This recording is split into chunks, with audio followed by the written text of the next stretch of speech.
All right, everybody, and welcome back to the Telivy MSP podcast. Very excited to introduce our guest here today. Eric, would you like to introduce yourself? Hey, my name's Eric Simpson. I'm a recovering MSP these days, Jeremy. I launched one of the first MSPs in the industry in the early 2000s, sold it a few years later, and have been working with MSPs and vendors ever since to help, improve the MSP ecosystem. Very cool. And on this podcast today, I want to dive into both your experience as an MSP and also helping those MSPs. Love to understand what that is. So, real quick introduction for me. Hey, everybody, I'm Jeremy, head of partnerships at Telivy, and we're an automated cybersecurity risk assessments platform for over 100 MSPs. MSPs like Halt Data Solutions, Triad Networks, and Level 5 Management love Telivy because MSPs use Telivy to run automated risk assessments to win new clients, provide quarterly reports to existing clients, help clients meet compliance, and reduce risk assessments that take 7-8 days manually to under 5 hours with Telivy. All right, let's jump right into it. Eric, could you tell us about how you help MSPs?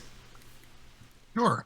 Today, I coach and consult with MSPs to help improve their business efficiencies, profitability, and the value of their businesses. And this has been my experience launching my own MSP practice, and then after selling that practice, launching MSP University, where me and my team helped about 30,000 IT providers over about 9 or 10 years to really transition into the managed IT services business model.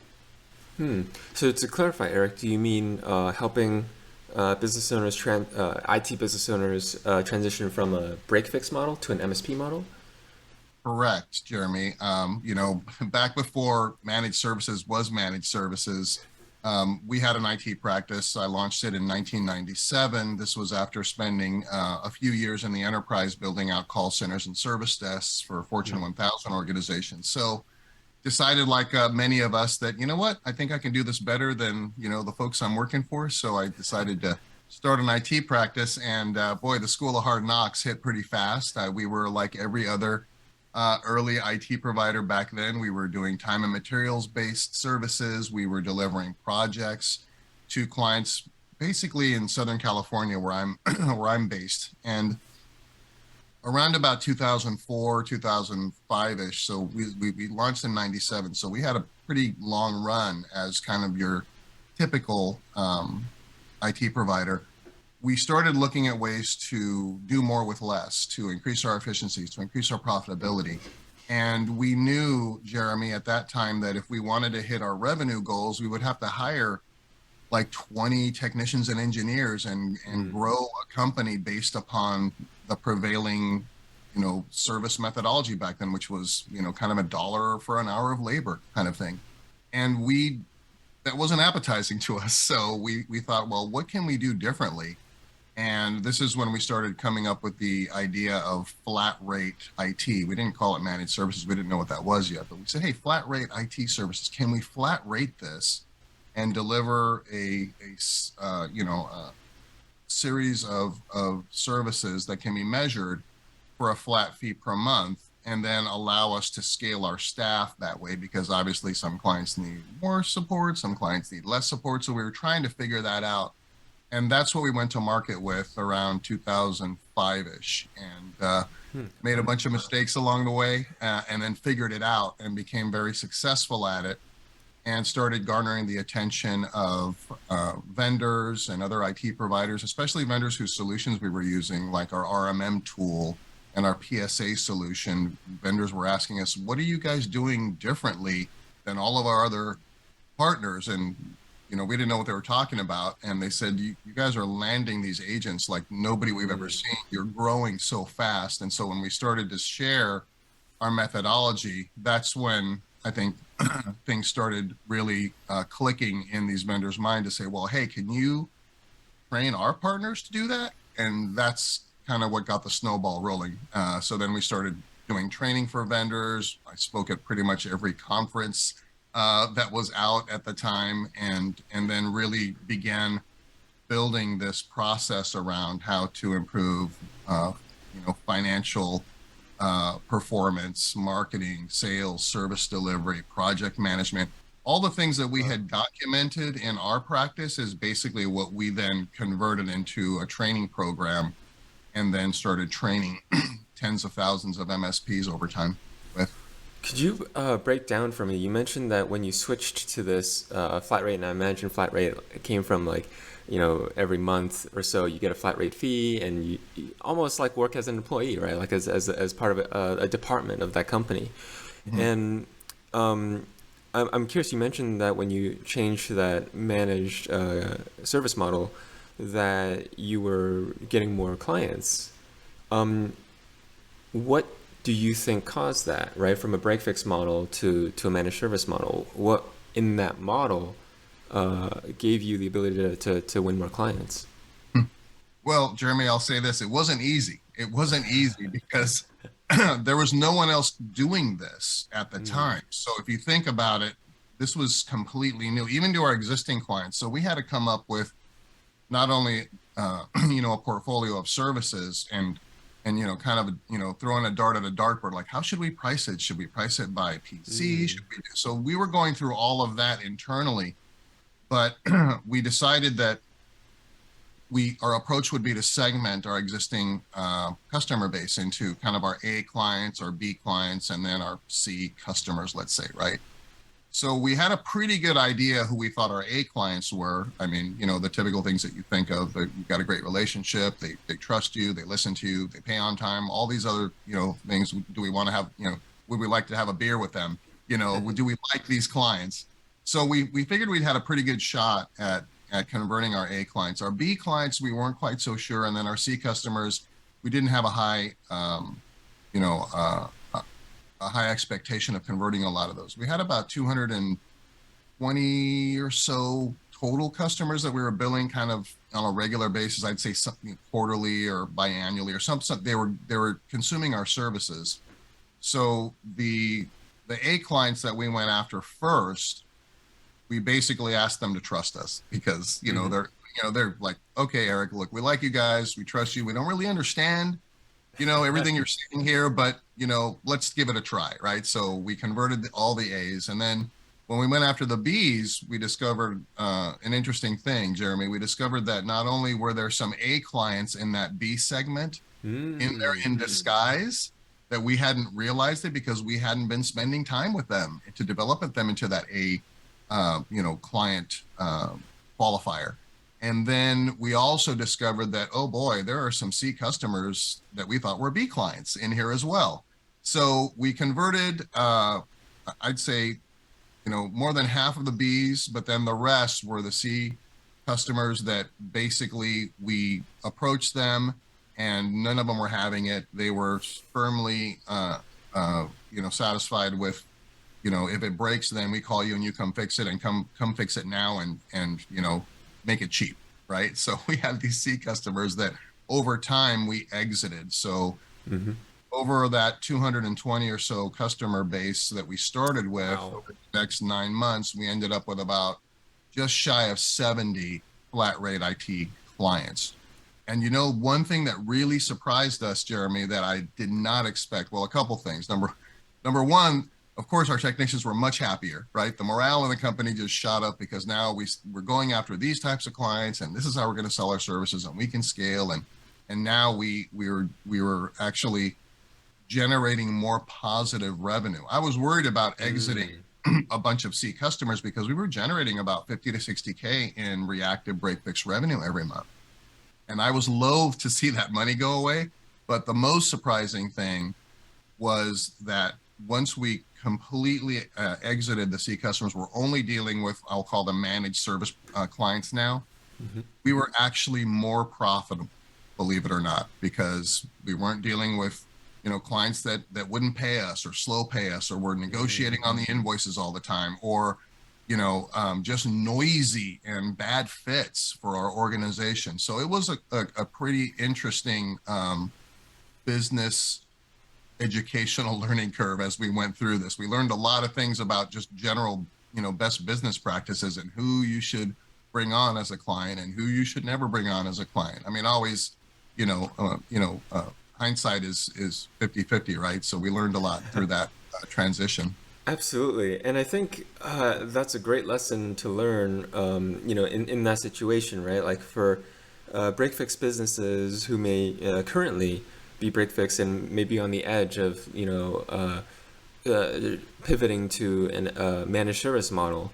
I'm sure everybody has that same, equation, right? Oh, do I give up, right, this security, this stability, and take the risk to switch to this model, lose some customers? Like that thought is so scary for a business owner, right? Like why I've worked so hard to gain these customers. You mentioned MSP.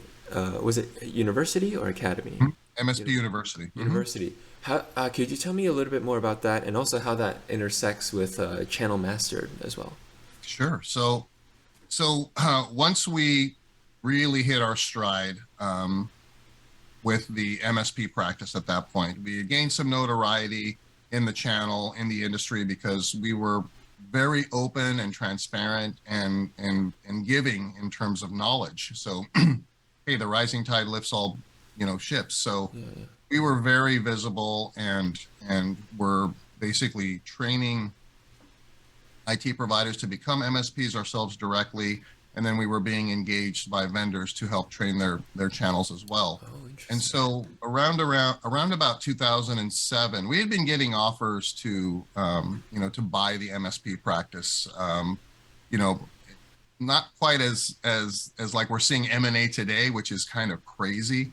The M&A activity that's going on in the MSP industry today, which we also help our clients with. So we've done over probably 4 dozen or so M&A engagements on both the buy and sell side, helping partners either sell their companies or helping them grow through acquisition. And this is all because we've been working with these partners since the early 2000s. So we've watched them grow their businesses to the point where now they're in a position to reap the benefits of all that hard work. And maybe they have another interest, or to do something different, or maybe retire, or take some time off, or take some risk off the table, and just, hey, I just want to come in and do this one role. And so that's really exciting too, to watch the industry mature over time. But what ended up happening was we decided to go ahead and sell the company at the end of 2007. And around about 2006 timeframe, we had launched MSP University as kind of a pilot to see, to test the waters, to see what the appetite was in the market for an organization that could come in and actually work with partners and work with vendors to grow this, the MSP model. And it was wildly successful. And it was a subscription model, so we learned along the way that we could create programs for MSPs that they could subscribe to based upon what their need was or their budget, and then prioritize working on different aspects of their business over time, for improvement. And so after we completely sold the practice, we focused 100% on growing MSP University. And over the next 8 or 9 years or so, we conducted hundreds of workshops, boot camps, webinars all over the world. And these were 2 and 3 day live events. We were actually, a big event in the channel, because nobody was doing it quite like we were doing it. We would bring vendors in that would sponsor, but the edict was they could not sell. They had to teach, Mm, train, right? So we were interesting. bringing in all the brightest minds from all our vendor relationships to come in, and we had different tracks. We had, an operations track, we had a leadership track, we had a marketing track, a service track, different things like that we would, just conduct over 2 or 3 days. And we called it boot camp because it was grueling, Jeremy. I mean, we started early and we finished late, and we delivered such value to our, to our attendees and to our vendor sponsors, that we're kind of recognized as, being part of the tip of the spear of helping Hmm. grow the MSP movement over time. And today, I've transitioned out of some of those business interests. We've launched Channel Mastered now, which is all about helping vendors either improve their existing channel strategy, or maybe they're curious about entering the MSP market. So maybe they're not yet in the channel and are interested in it, to explore what the value proposition is. So we work with them. We do a lot of market analysis. We do surveys, we build channel programs, we improve channel programs, we help vendors recruit MSPs through live events and webinars and things like that, and digital marketing. We write tons of content, white papers, case studies, state of the industry reports, Wow. just about everything a vendor would need to succeed in the channel. And then we also enable not only their channel partners to go to market and sell together as a team with their internal sales teams and account managers, but we also help recruit, train, and coach vendors' internal account management teams, because, hey, we've been on both sides of the fence. So we understand the challenges and the opportunities from both the MSP partners position and also the vendor and distributor position. So we do that for vendors at Channel Mastered, and then at MSP Mastered is where we continue to deliver coaching and consulting and training and lots of online master classes and the largest archive of assets that can be downloaded by MSPs to help their businesses. I'm talking about agreements, SOWs, project management forms, marketing tools, you name it, hiring and HR employment ads from top to bottom, calculators for pricing, proposal templates. Everything they would need. Yeah, we find ourselves in a very unique position where, through, the last 10, 15 years, we've amassed, all of this institutional knowledge that we can now turn around and help, our clients, whether they be MSPs or they be vendors or distributors in the channel. I'm curious, could you give us an example of, say, you're teaching an MSP a sales process? Let's say they're a technical business owner. What is sort of your sales process that you would teach and coach MSPs? I'm glad you qualified that, Jeremy, as being a technical business owner, right? Because, we know that there are a couple things that MSPs are great at. And again, as a recovering MSP, I can tag in and kind of fess up about me and my brethren. But, we're really great at solving problems. We're great at building technology solutions. We're great at gaining trust with our clients and things like that. Mm-hmm. A couple of things that we struggle with, you mentioned one is sales, the other one's marketing, right? So these are disciplines that kind of fall outside of our, our wheelhouse. So when we go in and talk about selling to end user customers from an MSP perspective, not from a kind of a reseller perspective, or, there's a telecom channels, there's print copier folks, and those are more kind of solution focused, point product focused, transactional sales. I'm talking about building a relationship with an end user client as an MSP, where we are going to own the responsibility of managing their infrastructure. We're going to deliver cybersecurity and enhance cybersecurity processes to strengthen their cybersecurity posture. And basically, we're acting as their outsourced IT department, maybe their virtual CIO or CTO, and we're fulfilling that role. So that is a very consultative sales process. And so what we've done is we've taken probably 4 or 5 of the most well-recognized sales processes. I mean, and sales is sales. I mean, you've got all these different methodologies from all these sales gurus, right? But at the end of the day, they're changing a little bit something here and calling it this, and maybe they're, it's a different phase here, but it's all the same thing. What we need to do is we need to build interest and curiosity in our prospect. We need to increase their buying temperature. We need to impress upon them the implications of them not taking action, thereby increasing sense of urgency, accelerating sales velocity. And then we need to present a solution after we've qualified them for pain and need and budget, which is probably the biggest mistake I see partners making today, is failing to qualify properly for budget and then coming in with a proposal that, gives the buyer sticker shock, right? So once we qualify that, we scope a solution within that budget. And then, quick follow-up question on that. Yeah. How do they qualify budget? And just to make sure I understand, so when you say qualify budget, it means the MSP understanding, or maybe even asking questions to understand where that client is at in terms of budget. Maybe they have too little budget, right? So it's not a fit. Or maybe they do have budget, or maybe it's not as much as you might think. Is that what you're talking about? Yeah, you're right on point, Jeremy. So, and I'll circle back and we'll talk about that because it is very, very important. And then So they fail to qualify on budget, and then they fail to properly ask for the business. So there's kind of an awkwardness around sales for someone that hasn't done sales, or they'll do it kind of the accidental salesperson. And sometimes it is the technology business owner themselves that has to go out and sell. And they've, and this is where we find opportunities to assist with bundling and pricing, because a lot of, if you don't really understand sales, you don't understand your cost of service delivery, you don't understand how to apply markup or margin properly to meet your targets, then you're constantly kind of chasing new revenue all the time, and it really hampers the ability for the organization to grow profitably, to afford to pay its existing team, to keep them, and then to be competitive when we're hiring. And we all know about how challenging it is right now to hire technicians and the tech shortage and all that. But I'll circle back and answer your question about qualifying for budget.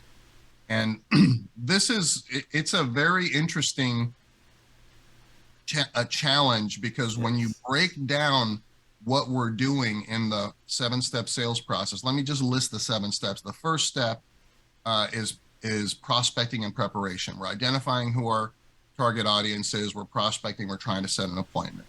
The second step, during the first meeting, we're going to do a couple of steps in the first meeting, and that is the warm up, where we get the client to relax, right? We find areas of interest, which now social media is such a help in the sales process, because if they're like everybody else, I mean, we can get an idea of their background, maybe their education, maybe the things that they like to do. It depends on how prominent they are on social media, but we get an idea of their business and what they're doing. So we can ask them questions that allow them to speak 80% of the time while we listen. Hey, how'd you get into this business? I saw on your social media that, you took a recent vacation. Tell me about that, right? So you're getting them to relax and open up, right? You're trying to build that connection. And I know for a lot of technically minded business owners or technically minded salespeople, this is the hardest part, is we have to adapt our behavior to be more of that people person. There are 2 types of buyers, Jeremy. You mentioned, there's the kind of the data-driven buyer, like I need facts, figures, I want case studies, I want white papers. I don't trust you until I can verify that you are trustworthy through these other means. I'm not just going to believe you. And for those types of buyers, the technical salesperson does very, very well, because we can talk about all that stuff. They've got the white papers, you've got the documentation, all that. But when you're dealing with a people person buyer, this is the complete opposite behavior. They're not really worried about the data. What they're interested in is, do they like you first, right? So if they like you, then they probably won't need a lot of that extra support documentation, but you should always have it at hand anyway, because you never know who they're going to talk to within the organization that needs that kind of stuff. So the first thing you do in that meeting, where you're warming up that client, you're trying to determine what kind of a buyer are they. Are they the person that's very talkative and uses their hands a lot, like I'm doing right now, and are very engaging, and that's the people buyer. So our job now is to adjust our behavior and our approach to cater to that behavior, to align with it.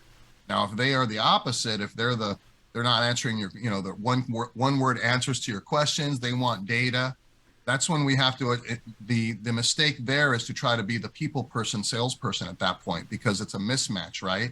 And it's kind of like, I'm an engineer by trade, right? So I'll lose consciousness after a while if somebody just keeps talking, right? So I want to get to the point. I got stuff to do. I want to get moving forward. So it's our job in that sales conversation to understand who the buyer is, how they behave, and to address it. If they need data, facts, figures, I'm going to deliver it to them so they can make a quick decision. If they need, or a people person buyer, I'm going to bro it up with them a little bit, right? I'm going to get them to relax. I'm going to tell a few jokes. We're going to find areas of interest. And then we move on to the next step, which is qualifying. So the first meeting, the warm up, get them to relax, however we do that. Then it's qualifying. And in the qualifying stage is where we ask a series of different types of questions, right? There are status and diagnostic questions, which really are kind of single sentence questions that reveal you as the expert in the conversation. So let's say that we're qualifying for cybersecurity, right? I will ask a question to you, Jeremy, like, hey, Jeremy, what are your highest risk platforms that you run your company on today, right? how do you protect that data? Where is the data stored, right? I'm asking very specific questions about a topic that I'm a subject matter expert in, so that you think, oh wow, Eric's asking the right questions. He knows what he's Yeah. doing. Or I So might say, I don't know. I don't know, You right? tell me. Yeah.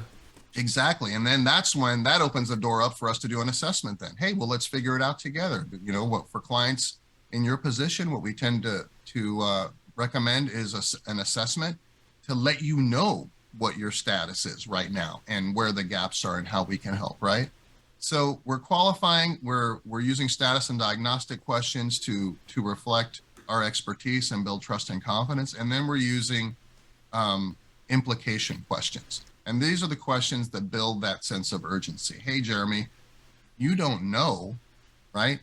How do you feel about the risk that you may be under right now, right? I'm trying to inject urgency. I'm trying to inject concern and worry right now, right? Not in a bad way, but I want you to take action, right? Because I So can't help you if you don't let me help. what's your plan when you do get a breach? Not if, but when, right? Right. I mean, how bad? What's the and the idea of an implication question is to get the buyer to consider the absolute worst thing that could happen if they don't take action. So, hey, Jeremy, what would happen if your business was breached or you had a ransomware attack and weren't able to access your customers' data? Or these threat actors decided that they're going to release all your company and customer data on the internet. How would you deal with that? What's the worst thing that could happen? Are you aware of reporting regulations in your state or whatever for breaches and things like that? So I'm building that concern a little bit to say, and then I'm going to let the pressure off a little bit. I'm going to say, hey, Jeremy, don't worry, right? This is what we do. Here's our plan. We're going to come in, we're going to do an assessment, with your authorization, we're going to deliver our findings, and then we'll put together a plan so that you can sleep better at night knowing that we've strengthened your cybersecurity posture, right? So that all happens in that first meeting. And then the most important question that is failed to be asked in many sales situations when we may have a new salesperson or someone that just doesn't, it's not their full-time job to sell and close opportunities, or maybe they're not compensated to close opportunities. Sometimes we get excited and come back to the office and go, oh yeah, they were so excited. Okay, well, what are we going to propose? We're going to, propose this. And what are we going to quote them? We're going to quote this. And if we didn't ask for the budget range, that could backfire on us, right? Mm-hmm. So what I found is the reason that folks don't ask the budget question is simply because they haven't found a comfortable way to ask the question. And what I always say when we're training sales teams, Jeremy, is it's just another question. If you think about it, it's just another question. And I give them different, like 5 or 6 or 8 different examples of how to ask the question. Mm-hmm. So one way could be, hey, how will an engagement between us get funded? That's the question. That's it. There's no, there's no fear. There's no, if you build it up in your mind, and this is what when we train sales teams, it's like, don't build it up in your mind that, if the client sees you struggling to ask a question, they're going to start asking questions themselves about if you're the right solution for them, right? They're just going to start working against you in building that trust and confidence. So how will our engagement be funded? Do you already have some budget set aside, or do we need to go find some budget? I'm just asking a question. So when we ask a question and we just say, hey, it's just a question, and it's an honest question, I want to help. I want to understand what we're dealing with. Now, the biggest objection we may find when we're asking for budget in that scenario is probably something like, well, I have no idea how much budget, we should set aside. Can you help me? Right, Jeremy? Mm-hmm. And so this now becomes a little bit of a fishing expedition. And you have to rely on your previous experience now in quotes that you've delivered to clients about the same size with about the same needs, right? And then kind of probe for range of budget. Now, when we train sales teams and we do pricing and bundling exercises with our clients, we like the good, better, best, structure where, the good offer is your minimum requirement that a client has to sign up for to become a client of yours. So it's got your minimum cybersecurity requirements, your minimum IT services, what the environment needs to look like, etc. And that's the minimum, and that's your lowest cost option. Then you have your better option, and then your best option. And each successively higher tier of services brings more value, more perceived value, right? And a higher ticket price. So when a client says, hey, I have no idea what kind of a budget do you think we should set aside, or we need to find?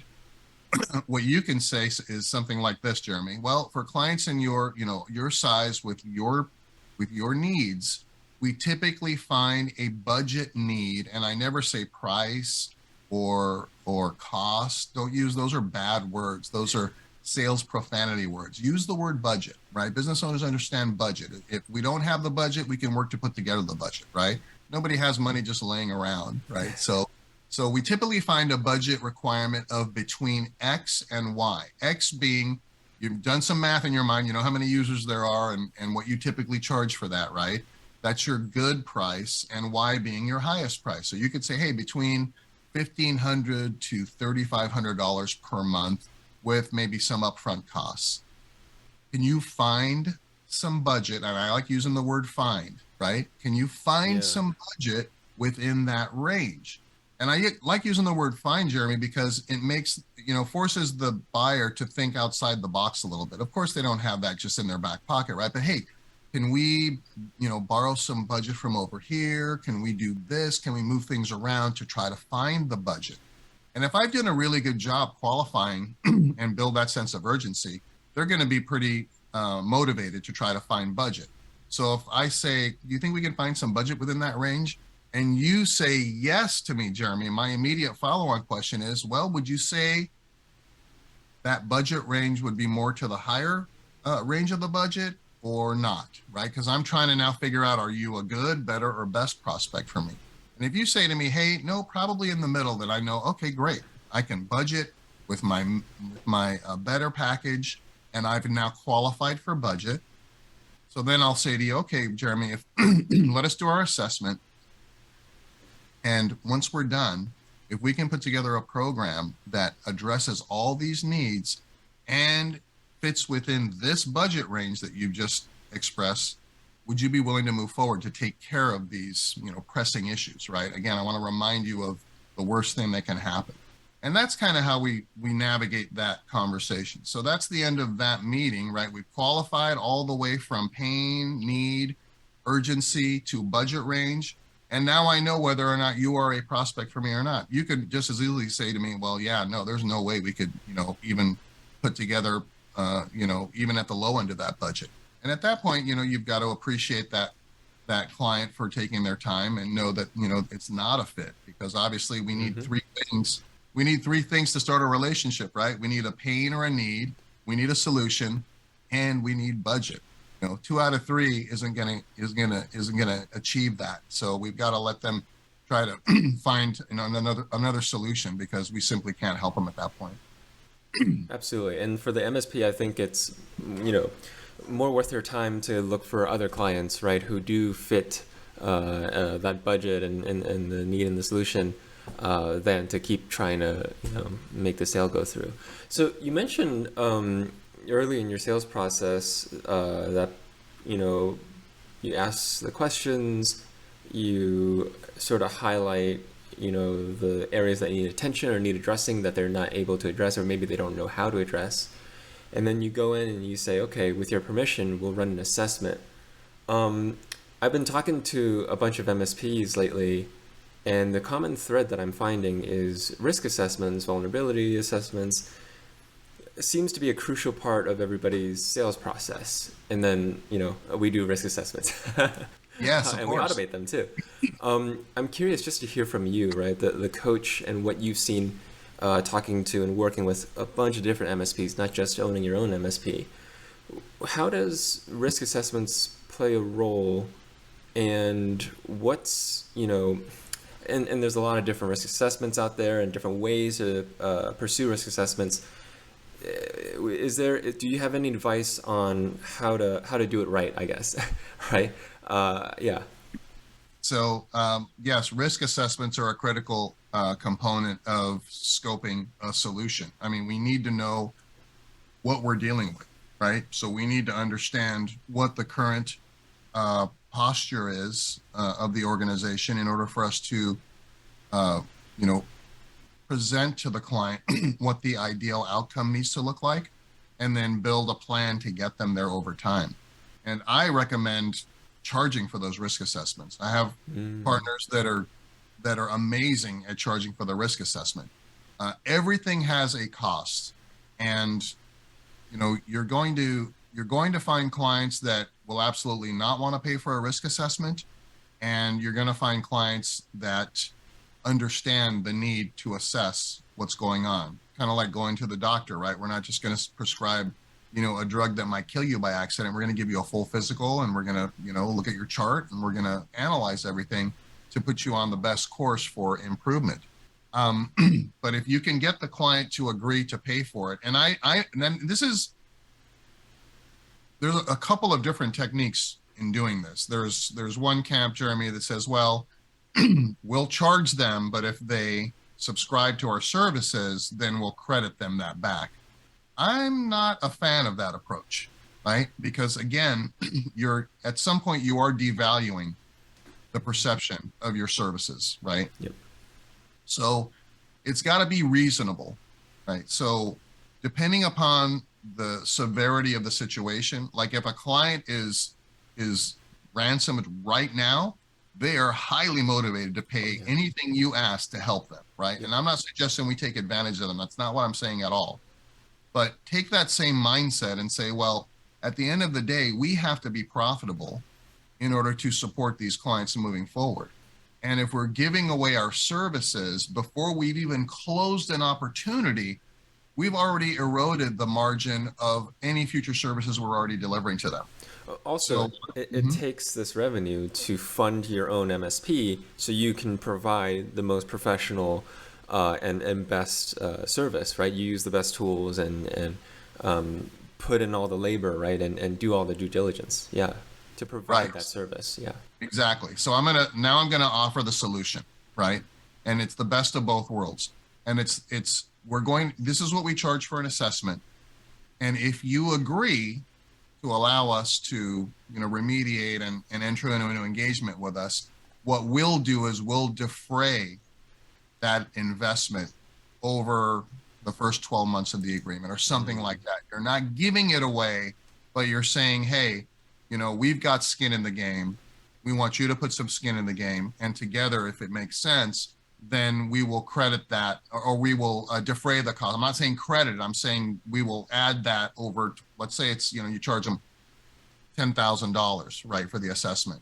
We will defray that over a 12-month period in addition to whatever the service is, right? So it gets the client to understand that, hey, this is something that they need. We're willing to work with you, right? And as much as I dislike being the bank for clients, this is a way not to be the sales prevention unit, right? And put a big sticker price, before we even get to move forward. So that's the way I look at these opportunities now.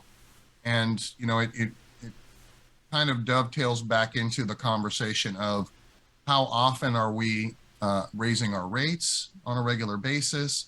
How wide is the gap of your lowest paying client to the new client you're signing next week? And what does that gap look like? And will you ever be able to true them up fast enough to get to that profit margin, right? As we build our businesses, we grow in our operational maturity, and we start understanding much more clearly, the importance of making that profit margin for all the reasons we've already been talking about today, Jeremy.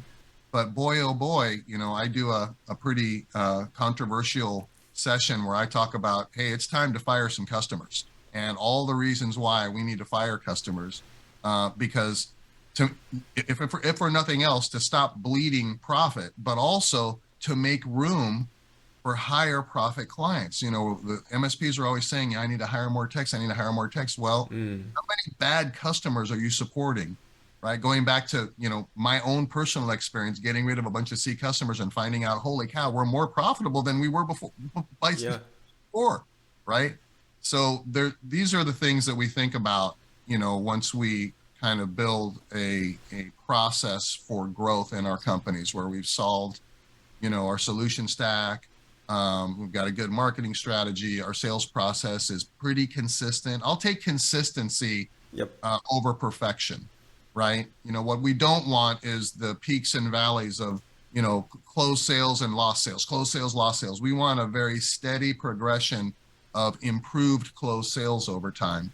And one way we do that is to stop chasing deals that will never close, these unqualified deals, these deals that just don't make sense, these deals where the client doesn't have budget or we're not qualifying for budget and we're spending all this time on a deal that we're never going to be able to close because it doesn't have those three components: pain, solution, and budget. I think that's a real lesson and a tough lesson sometimes for folks to learn. I know I had to learn it myself. Um, but rather than trying to, sell everybody, going slow and steady and focusing on your real customers and your A customers and customers who trust you, who are going to be there for you long term, and spending more time supporting them so that you foster that relationship and you build more customers like that, and they end up paying you more over time as well. They also end up referring you. They become your champion. I think there's a lot of benefits to what you just said. Yeah. I'd love to, as we head to the end of our podcast here, I'd love to go back in time and just learn a little bit more about your personal journey. You mentioned that you started your own break-fix IT company. It was how you got started into the industry. Gosh, 26 years, Intel, Cisco, Microsoft, CompTIA, Kaseya, and all these businesses, MSP University and Channel Mastered, and all of these companies. I'm curious, two things actually. What was your origin story that got you into your first business, your original business? And looking back at the 26 years, what was your most important learning? Hmm. Yeah, those two great questions. So what got me started?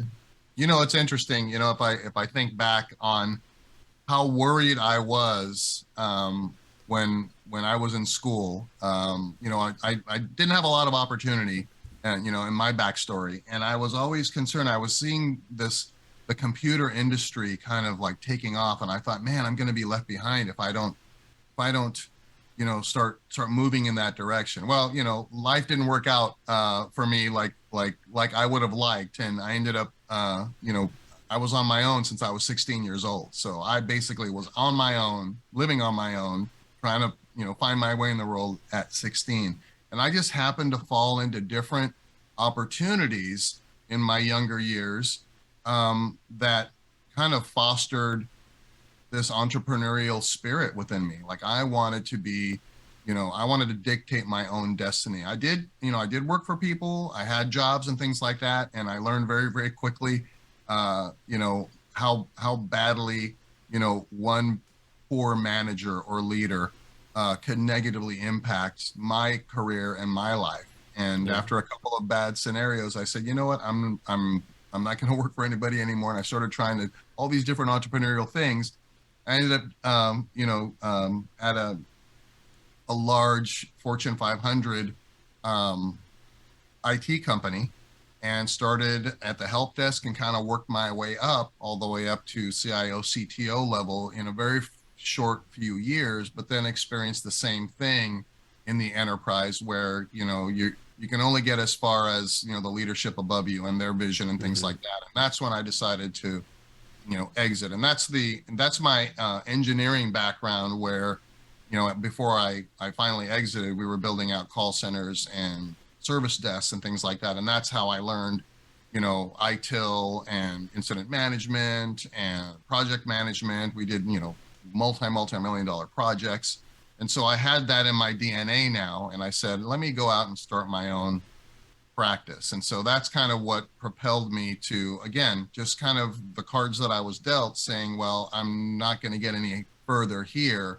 And I really don't want to start over somewhere else in the enterprise. I'd rather go back to that entrepreneurial spirit, that wellspring of, let me chart my own course. And that's when I started the IT practice, and then, the story continued from there. The biggest learning that I now appreciate over time, I'll share two. Number one, and I say this firmly, tongue in cheek, right? I was the people hating engineer, right? I was the people hating engineer, Jeremy, where look, you'd come into my office and you'd be talking to the back of my head as I had my head buried in my monitors. And then, after you get tired and take a breath, I'd say something to you like, okay, sounds good. Send me an email and I'll take care of it. Right. I was not a people person. So the first most important is I started working on myself, started working on my leadership, started working on being more of a people person, understanding and really confirming in my mind that it is true. It's who you know. It's who you know that helps you. And if you don't have good relationships with the people that can help you, then you're going to struggle. You're going to struggle. So work on yourself, be more of a people person, force yourself out of your box, work on it every day, improve, work on your leadership and all that stuff. Second thing that I learned over time, and this again comes from my engineering wiring, is learning to let go. Learning to let go, and delegating and trust and knowing, because I was always the person that thought, you know what, I can do it faster, I'll do it better, they're going to screw it up, so I'm going to do it. And I was always the bottleneck because of that, right? So progress over perfection, right? It doesn't have to be perfect, but we need to be moving forward. And so that one is one that I still struggle with both of these today, right? Still struggle to be a good leader, still struggle to delegate more and let go, because that means that you have to now, instead of spending time doing the thing and being the bottleneck, you have to spend time now coaching and leading others and training them and trusting them, and then helping pick them up when they fail and being okay with that. And that is hard for, an engineer like me, is to be okay with a probability that something's going to get screwed up, but always being there to not let it get too sideways. You know what I mean? Like, don't let it affect a client relationship. Don't do this, but give others opportunity, and then build others below you doing the same thing with the rest of their teams. So those are the two. Wow. I mean, I highly, highly relate to everything you just said. I mean, I felt, I was the same way, right? When I was in school and just coming out of school. I'm curious, the last part about, trying to do everything yourself and then becoming the bottleneck, progress over perfection. Just how were you able to achieve that? Was it sort of over a long amount of time that you practiced and trained this, or was it something clicked? Yeah, how? Necessity. I think you wake up and you go, man, what is this hamster wheel I seem to be in all the time? And looking and being honest with yourself and saying, okay, it's not them, it's me. I'm the problem. I'm the problem. I need to change the way I behave. And realizing that that's the only thing that you can change is you and your behavior. It's very hard to get someone to change their behavior. It can be done, but you have to, that's a whole leadership journey, right? A book that I love to recommend is The 5 Levels of Leadership. That teaches you, first the different levels of leadership and how to work on yourself and how to build other leaders below you. But you've got to be honest with yourself, and then you have to hold yourself accountable to consistently work on yourself. And it's challenging, Jeremy. I mean, it's not a cakewalk, right? I mean, because everybody has their great days and everybody has their down days, and we go through these emotional journeys and things happen personally to us that cause us to, react emotionally. Yep. That doesn't get talked about enough. It's not just about the business or the tech. No, we're people too. We are people. Yeah. And it's, and sometimes, it gets to us. I mean, I know for me, during like the middle of COVID, I went through a period, like a dark time for like 6 weeks. Like I had lost my bearing.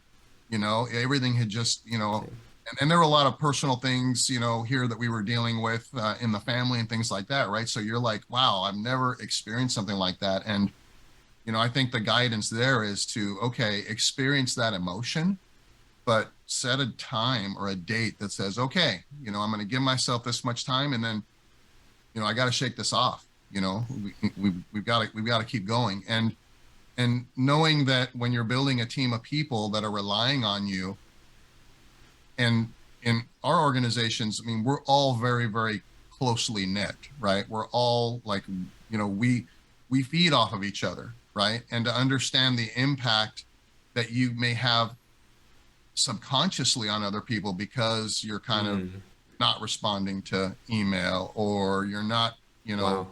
your same sense of self, of activity or energy and things like that. And you've got to bring that for your team. You've got to bring that for your family and friends. You've got to bring it for your clients, right? And all these other relationships. And it can be a heavy burden, right? But I guess the way I look at it as the alternative is unacceptable, right? Why wallow, right? And just kind of, spin your wheels. If you start taking the journey of helping build the team and build leaders and be transparent with them and honest with them, they're the ones that are going to help pull you out of those times. Yes. I'm constantly surprised that, Yes. wow, that person or that team, look what they did. Like, I recently came down with COVID. I was down for like over a week, and the team was just killing it. And I thought, oh Wow. my goodness, that's amazing. And so celebrate that with your team, and express that and share that, and you got to be vulnerable with your team. They've got to know that you care about them, just like your clients and your family and all this. But like when we're talking about business now, it's like the most important thing that your team needs from you is to know that you care. And I'm the kind of person that I won't ask one of my team members to do something that I wouldn't do either, right? And they've seen me do it, and we know that we're all in the trenches together. So I like that kind of I like that environment for a team. I'm a big team person. 100%. Well, thank you so much, Eric. On that note, last question, who should reach out to you, and what's the best way to reach you? You can reach me at eric@channelmastered.com. That's ERICK@channelmastered.com. And if you're looking to, build or improve your MSP practice, give me a shout out. If you're a vendor that's looking to improve your channel program or recruit more MSPs or enable your existing channel partners, I'd love to talk to you. I'm going to talk to you because we are that vendor. And if you're an MSP and you want to win new clients and help your existing clients be compliant, get your free automated risk assessments today at telivy.com, Telivy.com. Links in the description, including Eric's contact info as well. And a special promotion for podcast listeners. If you like Telivy and want to run automated risk assessments for more clients, more endpoints, let us know you came from the podcast. We'll give you 20% off the upgrade. Thank you so much, Eric. It was a pleasure speaking with you. Thank you for sharing your knowledge, your wisdom, your journey, your experience, and also sharing your human side. And I think a lot of us can relate to it. A lot of us can learn from it, for sure. I definitely learned a lot from it. Thank you so much. Thank you, Jeremy. Well, I'll see you all next time.